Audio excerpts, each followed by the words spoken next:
अस्सलाम वालेकुम। मेरा नाम है रियानुल्लाह और आप देख रहे हैं मेरा YouTube channel education info with Riyan. जैसे कि आप जानते हैं, हमारे इस यूट्यूब चैनल का मकसद तालीम से मुतल्लिक़ मालूमात बर वक्त आप तक पहुँचाना है। तो आज हम बात करेंगे तालीमी वज़ाइफ के बारे में। फौजी फाउंडेशन हेड ऑफिस ने अपना वजीफ़ा फॉर्म काफ़ी सालों बाद तब्दील कर दिया है। उनका नया फॉर्म उनकी वेबसाइट पर मौजूद है। तो आज की वीडियो हमारी उसी बारे में होने जा रही है। तो आज की वीडियो में मैं आपको बताऊंगा कौन कौन इस वजीफ़े के लिए अहल है, आपकी दरख्वास्तें कब मौसूल होती हैं, आपको वज़ाइफ कब मिलते हैं, और इसके अलावा मैं आपको ये फॉर्म फिल करने का मुकम्मल प्रोसीजर तरीका बताऊंगा। तो अगर आपके वालिद या वालदा किसी भी आर्म फोर्सेस से बिलोंग करते हैं, रिटायर्ड हैं, तो ये वीडियो आपके लिए बहुत अहमियत रखती है। तो वीडियो आपने एंड तक लाजमी देखनी है ताकि आपको हर चीज़ समझ आ सके। तो चलते हैं आज की वीडियो की तरफ। तो वीडियो में सबसे पहले बात करेंगे कि इस वजीफ़े के लिए एलिजिबल कौन कौन है। अगर आपके वालदैन, वालिद या वालदा army, navy, air force, NLI, defence services या फिर 10 कॉर्प्स, ठीक है, मुजाहिद से रिटायर्ड हैं, और आप किसी स्कूल, कॉलेज, यूनिवर्सिटी या प्रोफेशनल या टेक्निकल एजुकेशन में आप ज़ेर तालीम हैं, तो ये वजीफ़ा आपके लिए है। फौजी फाउंडेशन हेड ऑफिस ने दरख्वास्तें मसूल करने और उसके अलावा वजीफ़ा पहुँचाने के लिए इसे 4 ग्रुप में डिवाइड किया गया है। ग्रुप नंबर 1 में आते हैं 11वीं-12वीं की तलबा इंटरमीडिएट के। ग्रुप 2 में आते हैं जिन्हें 5 साल का ग्रेजुएशन प्रोग्राम हो, ठीक है, 2 या 3 ईयर का ग्रेजुएशन प्रोग्राम नहीं हो, 4 या 5 साल का ग्रेजुएशन प्रोग्राम होना चाहिए। ग्रुप 3 में आते हैं कैडेट कॉलेजेस के स्टूडेंट्स, एंड ग्रुप 4 में आते हैं क्लास 1 से 10 के स्टूडेंट जो कि शोधा या फिर कोई डिसेबल वगैरह हो, जो कि रिटायर्ड का हो या मतलब सर्विंग का भी हो सकता है, ठीक है। तो उसके बाद बात करते हैं कि जो पेमेंट का मेथड है वो बाकी तमाम ग्रुप को मनी ऑर्डर के ज़रिए मिल जाती है, जबकि ग्रुप नंबर 2 के लिए अस्करी बैंक में अकाउंट होना लाजमी है। तो अब बात करते हैं एप्लीकेशन के रिसीविंग डेट की। तो ग्रुप 1 यानी फर्स्ट ईयर या सेकंड ईयर के बच्चे 1 नवंबर से 31 मई तक अपनी दरख्वास्तें भेजते हैं। उसके अलावा ग्रुप 2 यानी MBBS, BDS या कोई भी 5 साल जो प्रोग्राम होता, ठीक है, वो भी 1 नवंबर से 31 मई तक अपनी दरख्वास्तें फौजी फाउंडेशन हेड ऑफिस को भेजती हैं। जबकि 1 जनवरी से 30 जून तक कैडेट कॉलेजेस के बच्चों की दरख्वास्तें वसूल होती हैं, और उसके अलावा 1 से 10th क्लास के जो शोधा या फिर माजूर और यतीम, ठीक है, बच्चे हैं, उनकी दरख्वास्तें 1 अप्रैल से 30 जून तक मुकर्रर की जाती हैं। तो जहाँ तक बात है पेइंग डेट की, तो आपको तकरीबन जुलाई से अगस्त सितंबर तक ये प्रोसेस कंप्लीट हो जाता है। इसके दरमियान आपको आपका मिल जाता है वजीफ़ा। तो अभी आते हैं फॉर्म फिलिंग की तरफ। तो सबसे पहले आपने यहाँ पे अपना सेक्शन लिखना है कि जिस सेक्शन में आप पढ़ रहे हैं, ठीक है, 2023 से 24 है, 2022 से 23 है, जो भी है आप, ठीक है, वो लिखना है। उसके बाद आपने अपना यहाँ पे नाम लिखना है। उसके बाद ये जो अकाउंट नंबर है, बैंक अकाउंट नंबर, ये सिर्फ और सिर्फ ग्रुप 2 के लिए है, ठीक है। उसके बाद आपने जो नीचे वाला जो कंप्लीट फॉर्म है वो आपने कैपिटल लेटर्स में फिल करना है। तो सबसे पहले आपने यहाँ पे अपना नाम लिखना है, उसके बाद ईमेल एड्रेस लिखना है, उसके बाद अपना बे फॉर्म नंबर या ID कार्ड नंबर लिखना है यहाँ पे। उसके बाद अगर आपका उसके बाद आपने स्टूडेंट रिलेशन में सन या डाटा को टिक कर लेना है, ठीक है। स्टूडेंट डेट ऑफ बर्थ, आपने अपनी डेट ऑफ बर्थ लिखनी है। उसके बाद अगर कोई भी डिसेबिलिटी है स्टूडेंट में, डीफ है, डंप है, ब्लाइंड है, मेंटल है या फिजिकल, मतलब कोई भी मसला है, तो उसका आपने जो डिसेबिलिटी सर्टिफिकेट है वो आपने साथ लाजमी अटैच करना है। उसके बाद 6 नंबर पर आता है डोमिसाइल डिस्ट्रिक्ट का, वो आपने लिखनी है, ठीक है। उसके बाद क्लास या कोर्स, जिस क्लास में आप पढ़ रहे हैं, जो कोर्स कर रहे हैं, वो लिखना है। उसके बाद आपका करंट क्लास या सेमेस्टर क्या है, ठीक है, 5वां सेमेस्टर है, 6ठा सेमेस्टर है, जो भी। उसके बाद ये जो बॉक्स हैं ये ऑफिस यूज़ के लिए हैं, इन्हें आपने बिल्कुल नहीं छेड़ना।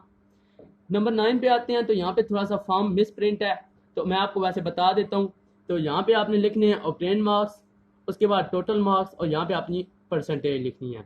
इसी तरह FSC की, ठीक है, ऑब्टेन मार्क्स, टोटल मार्क्स और परसेंटेज लिखनी है। उसके बाद फादर या मदर जो भी आपके आर्मी में थे उसकी डिटेल मांगते हैं, ठीक है, आपने उनका नाम लिखना है। उसके बाद उनका सर्विस नंबर लिखना है, ठीक है, उनका रैंक लिखना है, उनका CNIC यानी ID कार्ड नंबर यहाँ पे लिखना है आपने, उनका यूनिट लिखना है, ठीक है। यूनिट में पंजाब रेजिमेंट हो गया, 599 EME हो गया, 16 FF4 रेजिमेंट हो गई। तो इस तरह आपने उनकी यूनिट कॉप लिख लेनी है। वो आपको उनकी पेंशन बुक से मिल जाएगी।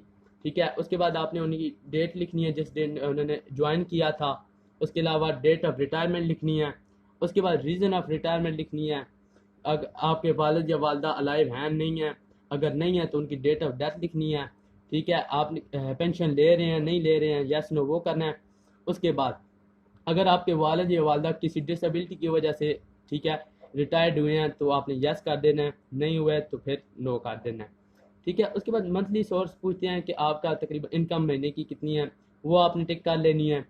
उसके बाद आपका प्रेजेंट एड्रेस पूछते हैं। ठीक है, आपका house number, street number, village या मोहल्ला, ठीक है, पोस्ट ऑफिस, तहसील, डिस्ट्रिक्ट और फिर लास्ट पे सेल नंबर आपका। अब आते हैं सेक्शन नंबर 2 पे। तो ये जो है फॉर्म है ये आपका कॉलेज की तरफ से वेरिफिकेशन होती है। तो सबसे पहले आपने नेम ऑफ इंस्टीट्यूशन लिखना है। उसके बाद उनका नंबर लिखना है इंस्टीट्यूट का। ठीक है, अपना नेम लिखना है। ठीक है, प्रेजेंट क्लास या कोर्स जिसमें आप पढ़ रहे हैं वो। ठीक है, डेट ऑफ एडमिशन जिस डेट को आपने एडमिशन लिया था वो। उसके बाद ड्यूरेशन यानी आपका कोर्स कितना रहता है, ठीक है, कितना टाइम क्या है वो आपने लिखना है।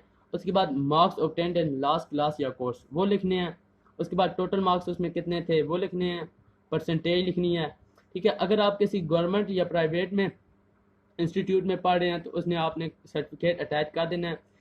तो अगर आप प्राइवेट कॉलेज में पढ़ रहे हैं तो आपने उसका एप्लीकेशन जो सर्टिफिकेट है वो आपने लाजमी अटैच करना है।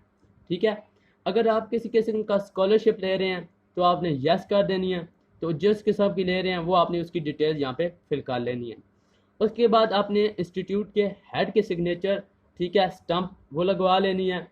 सिग्नेचर हेड के लिए किसी कोई और करे, ठीक है, वो सिग्नेचर एक्सेप्टेबल नहीं होंगे। हेड के ही सिग्नेचर होने चाहिए। ठीक है, और स्टैम्प भी वही होनी चाहिए। उसके बाद ये जो सेक्शन नंबर 3 है ये आपके पेरेंट या कोई भी गार्डियन जो है उसकी तरफ से वेरिफिकेशन होती है।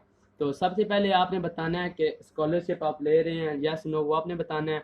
उसके बाद आपने अपना मैरिटल स्टेटस बताना है, मैरिड हैं, अनमैरिड हैं, विडो हैं। ठीक है, अगर आप कोई भी किसी किस्म की गलत इन्फॉर्मेशन देते हैं वजीफ़े के बारे में तो आप जो वजीफ़ा ले रहे हैं वो आपका वजीफ़ा बिल्कुल बंद कर दिया जाएगा और जो आपको वो अमाउंट दे चुके हैं वो भी आपसे वापस ले ली जाएगी। उसके बाद आपने यहाँ पे अपनी डेट लिखनी है जिस डेट को आप ये फिल कर रहे हैं। उसके बाद अपने सिग्नेचर करने हैं और जो आपका गार्डियन या पेरेंट वो है उनके साइन करा लेने हैं। तो अब आते हैं सेक्शन नंबर 4 पे। तो ये जो सेक्शन है ये उन स्टूडेंट्स के लिए नहीं है जो स्टिपेंड ऑलरेडी ले रहे हैं और उन्हें उनका नंबर अवेलेबल किया गया है। ये सिर्फ और सिर्फ उन स्टूडेंट के लिए है जो पहली बार ये फॉर्म फिल कर रहे हैं। ठीक है, तो अभी बात करते हैं आपने ये साइन कहाँ से कराना है।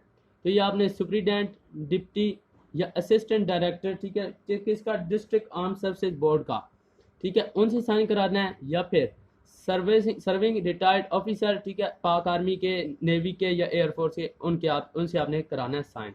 ठीक है, यहाँ पे आपने डेट लिखनी है। उसके अलावा यहाँ पे आपने प्लेस लिखनी है, यहाँ पे उनसे साइन वगैरह स्टैंप लगवा लेनी है।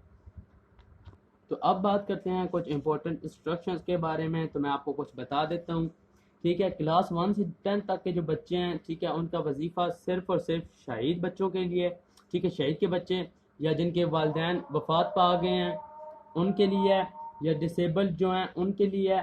जबकि फर्स्ट ईयर से लेकर जो 5 या 4 साल का जो डिग्री प्रोग्राम होता है, ठीक है, उसमें तमाम रिटायर्ड के बच्चों को वजीफ़ा दिया जाता है। उसमें कोई इस तरह का नहीं होता केस के शहीद वगैरह के लिए, ठीक है, उसमें तमाम बच्चों को दिया जाता है।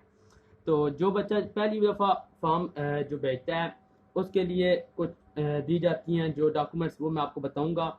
जबकि जो बच्चे पहले एक से पहले दफ़ा, ठीक है, काफ़ी दफ़ा दे चुके हैं तो उन्हें जो डॉक्यूमेंट्स हैं वो साथ भेजने की ज़रूरत नहीं है। सिर्फ और सिर्फ उन्हें, ठीक है, उन्हें साथ अपने पिछले साल का रिजल्ट जो कार्ड है वो भेजना होगा जो कि साइन करा कर भेजना होगा।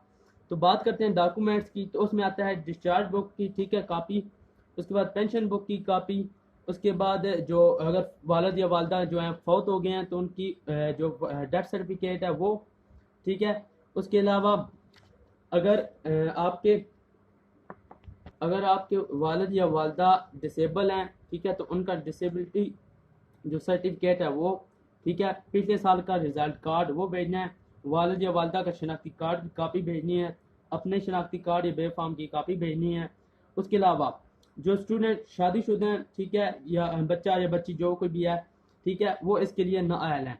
उसके अलावा जो 2 साल प्रोग्राम में जैसे हो गया एडीएस हो गया, एडीपी वगैरह, तो उनके लिए भी ये प्रोग्राम नहीं है। उसके अलावा रिटायर्ड जो, ठीक है, होते हैं रिटायर्ड के बच्चे सिर्फ एट ए टाइम 3 बच्चे जो है वो ये वजीफ़ा ले सकते हैं, जबकि अगर उनका चौथा बेटा है या बेटी है जो कोई भी है, ठीक है, तो वो इसके लिए नाअहल है। तो इसके अलावा ये जो है ये शोधा डिसेबल्ड डिजीज़ वगैरह के लिए नहीं है। तो उम्मीद है आपको सब समझ आ गई होगी। अगर आपको मेरी वीडियो पसंद आई है तो मेरे चैनल को सब्सक्राइब करें, वीडियो को लाइक करें, और अगर कोई क्वेश्चन है आपका तो कमेंट सेक्शन में पूछ सकते हैं। शुक्रिया।